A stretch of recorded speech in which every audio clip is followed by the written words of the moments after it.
process of, we have got these now available for property owners to review.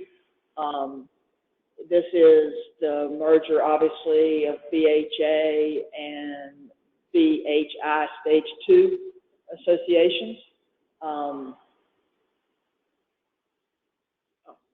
And the one thing I'd like to point out between the two sets of guidelines that we're merging is in the 3.5 years that I have been here, all the updates to Stage 1 and Stage 2 have been lockstep with this in mind as a future goal.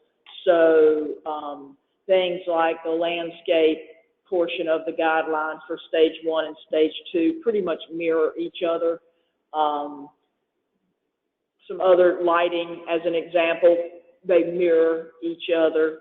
So most of the updates that have occurred in the past 3.5 years, unless they were specific to Cape Fear Station, have been pretty lockstep, which has made this process of merging the guidelines easier because there was already a huge amount of commonality. The main differences in the guidelines are design conversations and also Cape Fear Station. Cape Fear Station has been updated by Stage 2, and it actually is folding into the merged guidelines as its own intact section because it is unique to Cape Fear Station and unique to individual properties within Cape Fear Station. So that is part of the unified guidelines, but it's in its own, it has its overlay guidelines. In addition, there are general guidelines that apply to Cape Fear Station, but they are secondary to the overlay of the guidelines that are specific to the individual properties. As far as, so like I said, the landscaping was significantly revised a year ago, more or less, and nothing is changing as far as those landscape guidelines go, with the exception of we did add a couple of things. The guidelines every year we try to address things as they come up. It is an organic, living, breathing document that oftentimes when community standards shift or things come up that never came up before, conversation might be, we never had anyone ask if they could change vegetation on a vacant lot, maybe across the street or this or that. So we added a specific information or specific guideline that says you can't change it except for the parameters, which is if you're going to sell it, you can put a path through it as long as you're not cutting down trees. And if you're surveying it, for building or whatever, you can do things around the perimeter. You can cut some things around the perimeter that make it possible to do a survey. But in general, you don't modify, unless it's a hazard, it's a dead tree hanging and it might be perceived as some kind of hazard then I could see with the village and we would look at that. So anyway, so that there are things, some nuanced things like that would be in the normal case of every year we update things as they come up. So there are a couple of things like that that have been added. And then let's see the first. We've formed a committee, and here you can see the members of the committee, of course, were Judy Porter, Janice Alexander, who is the chair of the Stage 2 ARC, and Joyce Fulton, who is the communications director of BHI Limited. Myself, we worked together to go page by page with the design guidelines, and you can see here we started, of course, they started back realizing in 2010 that this was going to be an inevitable process and started working toward that. And then when BHA Stage 2 started working with BHA's ARC coordinator was right before I got here, probably during 2013, and then I actually arrived at the very beginning, the very end of 2013, like to the day. And so since 2014, everything we've been doing has been in an attempt to be lockstep for this future eventuality. So that's pretty much what brings us to today. Like I said, there's really, for stage one guidelines, there's not really significant changes. Like I said, the landscape guidelines, the few minor changes are something that are organic that we would have been addressing anyway. Then we're folded in. We did fold in some stage two guidelines, and when it is an area that the covenants are different, or they have specific covenants separate from the overall covenants, then there are references within the guidelines that meet those obligations of the covenants.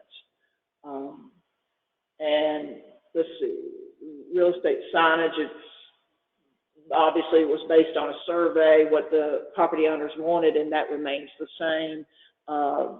An example would be, we did do some clarification over the past several years. Different issues have come up.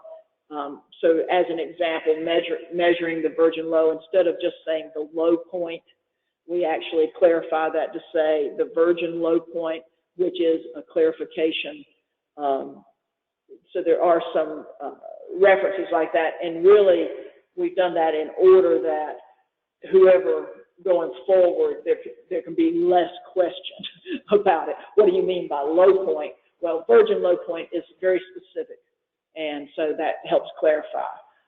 Measuring around the perimeter of the building, this is something that we added to the guidelines actually a couple of years ago. We had a situation where someone was using interior measurements to measure the square footage. And this actually was a stage two property, but because it was never stated, so we learned then it needed to be stated what measurement tool we used, so that then there could be no misunderstanding. Submission date. Well, we're removing the specific day of the submission date because we have been doing it Friday mornings for stage one and Friday afternoons for stage two, rather than pick. I'm not convinced that maybe Mondays might not be better or something else. So we didn't want the guidelines to have a specific day that then had to be revisited once a year to have that conversation. So we made submittals due, 2 weeks or 14 days prior to the whatever that date is. So that gives us a little more freedom depending on the committee. One thing we realized, as an example, the afternoon meeting, we were doing that for a chair that had been gone for 2 years. So it just never occurred to us to ask that question. So there are some things like that that make sense, and will simplify and make the document more relevant because it'll give some freedom. And then here are the dates. On August 25th, we're going to do a contractors meeting where we're going to talk a little bit about, some of the design guidelines and maybe some changes relative to them. One of the things is I'm hoping that the builder, as the property owner's representative, will follow through on the inspection. We're going to try to have them be a little bit more accountable at the very end of the project. Typically, once they get the CO, they may still have a relationship with the property owner, but we don't necessarily get much information from them. So we're putting some stuff in to try to make them a little more accountable all the way through the end of the process, since they're taking that responsibility for the owner. One of the things too, we clarify that at the end of the day, our fiduciary relationship is with the owner. So regardless of what their representatives, whoever they are, do or don't do, at the end of the day, the property owner is responsible for what goes on. So, and then we're looking to the board to ratify and publish these the end of October, and they become effective January 1. And if y'all have any, certainly give me a call if anybody has any questions. If you want a printed copy, you can call our office, the BHA, and it's available on the website. So I'll be glad to take any questions.